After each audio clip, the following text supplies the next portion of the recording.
Okay, I get it. It's time for the shopping episode. Your players have just filled their bags of holding with loot, and now they need to spend it somewhere. So let's go back to the town and go on a shopping spree. At the end of the day, they're going to have to gear up. And if you're playing something like Traveler, you might consider making a payment on your space mortgage. Shopping episodes happen no matter the system that you're playing, so it's important to understand how to run them effectively. I'm Extra Galactic Unicorn, and this is 15 minutes of the best advice I could think of for running the shopping episode in your tabletop game.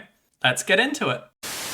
Now, there's two main problems with role-playing at Fantasy Walmart. Problem number one, how do we make it fun? Supermarkets aren't exactly fun. Problem number two, how do we make it easy for everyone to get what they want? After all, there's how many 5th edition books with how many different random magical items in them? So let's tackle problem number one first. How do we make it fun? Well, you already might have a few ideas about things that you could add into a shopping episode in order to actually make it engaging.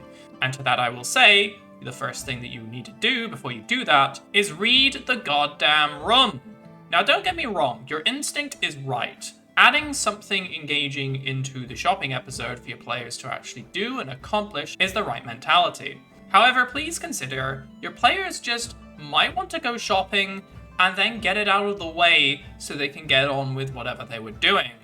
Not every single thing that you do in your tabletop RPG should actually be resulting in scenes. Consider it from a movie director's point of view. Is it actually interesting for an audience to watch all the main characters go into a shop, you know, the shop that they've been in 3 times now, or potentially just a normal shopping trip, and then talk about haggling over prices? Is anybody actually listening in that theater?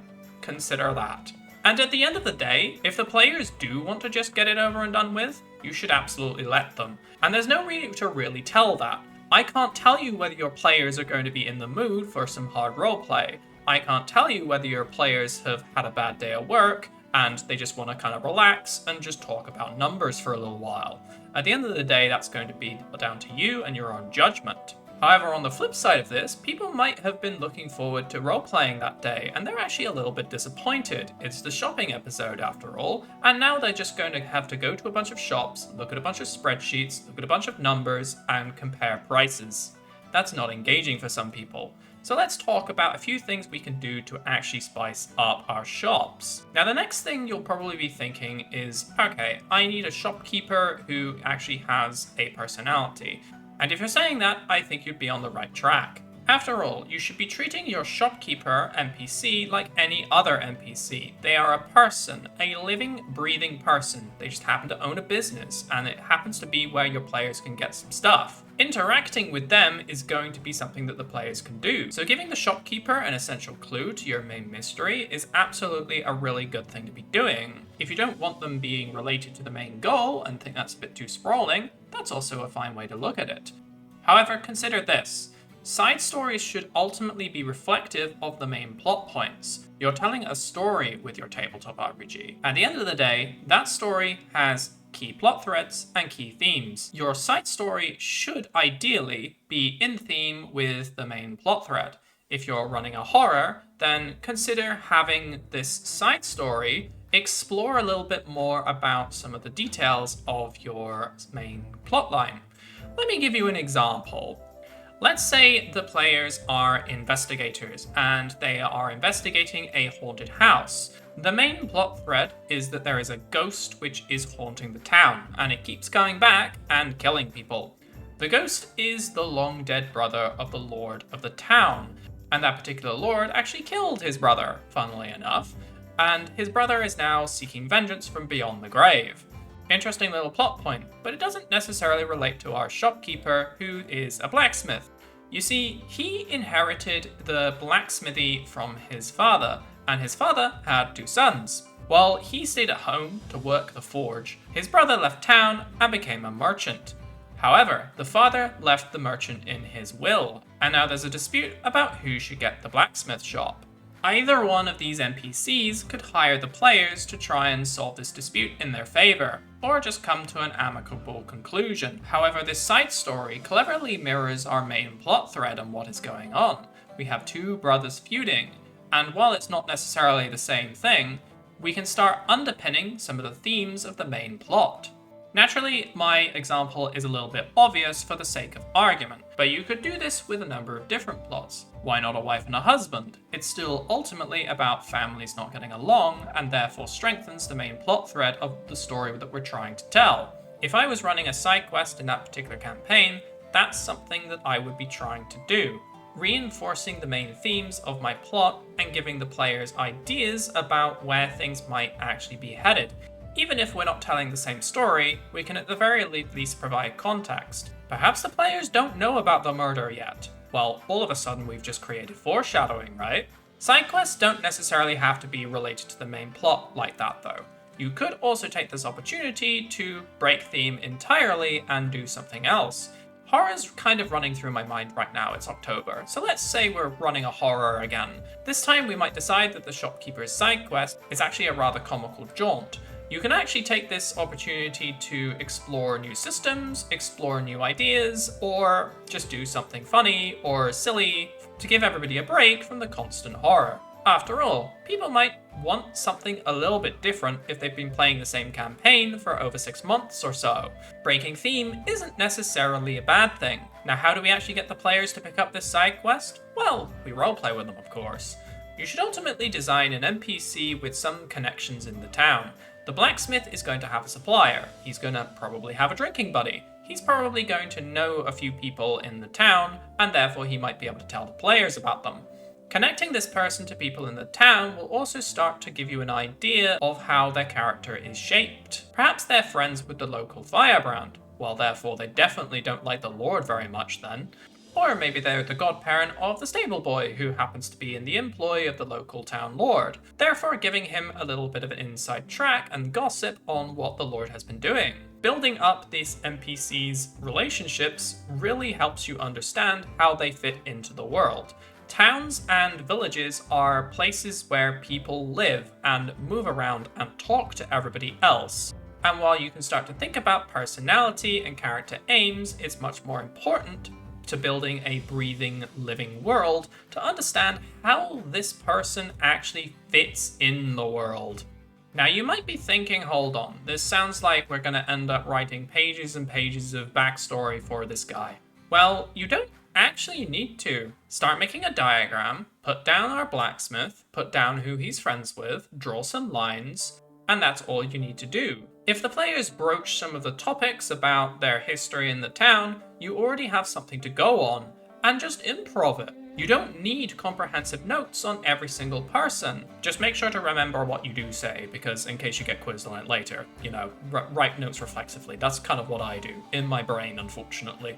Chances are your players probably aren't going to ask you an awful lot, and if they do, then, well, improv will probably suffice, and then you just kind of need to remember what you said before. The other thing that you can do with shopkeepers is actually use them as establishing tools. They may not necessarily have something going on, but they might have something to say instead.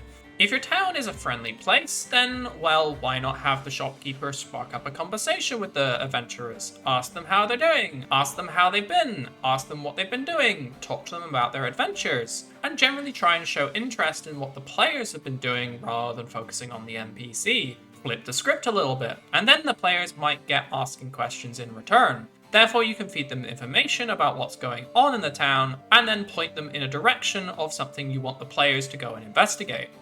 Is there a big old festival that's going on in the town, which is your main plot hook? Well, after the shopkeepers brought up conversation with the players, just get them to casually mention it and encourage the players to go.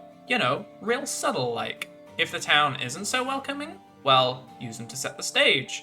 Instead, the shopkeeper will just, grumble at them, maybe not even acknowledge them, maybe even not be at the counter. First impressions are everything after all, and it can really set the tone and expectation from the players if they're not treated immediately with that friendly banter. So to summarize, making the shopping experience engaging requires a bit of tact. You need to understand from your players what they want from a shopping experience before you go and act. Is everyone genuinely wanting and expecting to spend 3 hours mulling over spreadsheets? That's fine. If they want that, give them that experience. and do it the best you can. Are they not wanting that? If that's the case, engage them with roleplay, give them something to do, give them a quest.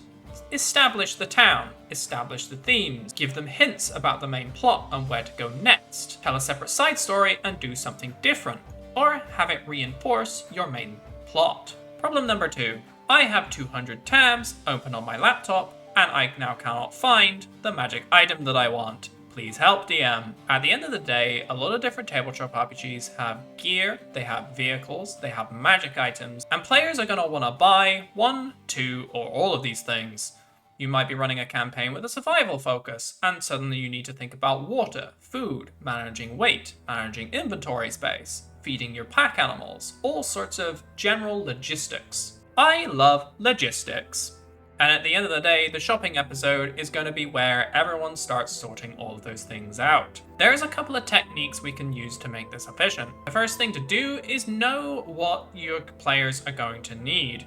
If you're running a sci-fi setting and your players have a spaceship, then you're definitely going to need some sort of shipyard.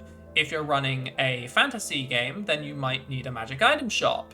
Ultimately, you just need to know what the players are going to want. And if you're struggling with knowing what shops to put down, consider how the game is played and how it works. Do the players fight? Do they have a vehicle? Are you actually managing food and water? Do the players have hirelings? Do the players have pack animals? Build a shop for every single one of these needs. You might think that a big planet or a big city might have multiple of these shops, but at the end of the day, you don't need to build every single one of them. If we're trying to focus down on the shopping experience rather than build a narrative, then do what video games do. Just go straight to the numbers. No faff, no fluff, everyone gets what they want, and we get right back to the action. I'll bring up this point yet again. Consider this from a movie director's perspective. Is it going to be interesting for your players to be going into a shop and roleplay out haggling? Is it going to then be interesting for them to decide to go to a very similar looking shop to go and compare prices? If your players don't like the particular shopkeeper that you've selected, or they want to go somewhere else and compare prices and do bartering, then I would consider cutting scene and just going meta at this point. Present your players with all of the information that they need, and then just let them mechanically buy things. And you might think this is a bit of a cop-out, but at the end of the day, it's going to save everybody a bit of time. And like me, you probably only have 3, maybe 6 hours of a session or so, and you want to be filling that with all of the exciting, interesting things that you're doing. And if your players don't necessarily want to be adventuring for that particular session, and we just want to be shopping, then don't force them to roleplay. Just give them all of the mechanical statistics that they need, and then just let them buy stuff. Usually for my shops, I'll just allow people to buy whatever standard gear is kind of in the shops. Stuff that I would consider would be available and sold quite commonly. For more exotic things like magic items, you're probably going to need a list some description. The problem with magic item shops, though, is the players will invariably try and buy whatever fun thing that they found on the internet that particular week. And that particular thing might just be the thing that breaks their build. And that may not exactly be something that we really want. I would limit the supply of magic items to some preset items that you pick yourself. Find a random generator table and generate those items beforehand. You also might want to do some studying of some various magic items yourself. If you think that the party druid maybe got a little bit cheaped out on the dungeon loot, maybe conveniently have a very druid-like item be available in the magic shop for them. Have all of the contents be slightly weighted towards what your players are doing. After all, if you don't have a bard in the party, why bother writing down that the magic item shop has a magic loot? You just don't need to do it, and you don't need to remember it. All the players will do is they'll look at it and go, huh, I'm not a bard. Anyway, the other thing that you can do is use this to introduce cultural, module, campaign-specific items. Stuff that you won't necessarily find anywhere else. They might be relevant to the campaign, they might be flavorful to the culture that you're trying to represent, or they might just be a fun little gizmo that you found that you thought was cool. Add all of that stuff in, and maybe you want to play a scene where your players discover this cool new thing. I think a great example of this actually comes from Dungeons & Dragons Tomb of Annihilation. This module is actually set on the island of Chult, and Chult actually has its own beverage called Tej. It's only really like a flavor item that's added, it doesn't do anything, it's just beer effectively, but at the very least it helps you understand that there's other stuff on the island of Chult that's not necessarily just standard D&D fare. If your players are new to the hobby as well, then they might have been thinking about respeccing their character as well. The shopping episode is actually a really good opportunity for this. You might consider it a little bit gamey, but I would allow them to actually purchase stones of respecking or something along those lines at the shop. Or just say, okay, we're having downtime this session, let's think about builds, let's talk about how characters work, and just allow them to respec at this particular point in time.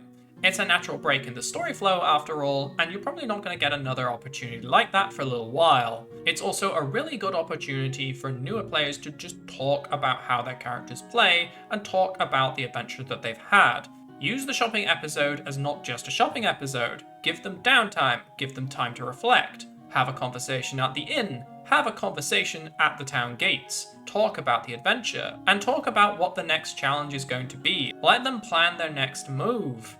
And there you go, that's all of my thoughts about playing in Fantasy Walmart. And that's everything. Thank you very much for watching. If you've enjoyed this content, please feel free to give it a like. I'm making more guides like this in the future, so if you enjoyed, please subscribe. If you had an idea of something for me to cover, I'd love to know about it, so please consider leaving a comment. I also have a Discord server and some socials. I'm pretty friendly, so if you wanted to have a chat, go there. That's it. Take care, and I hope you have a wonderful, pleasant day. Cheerio.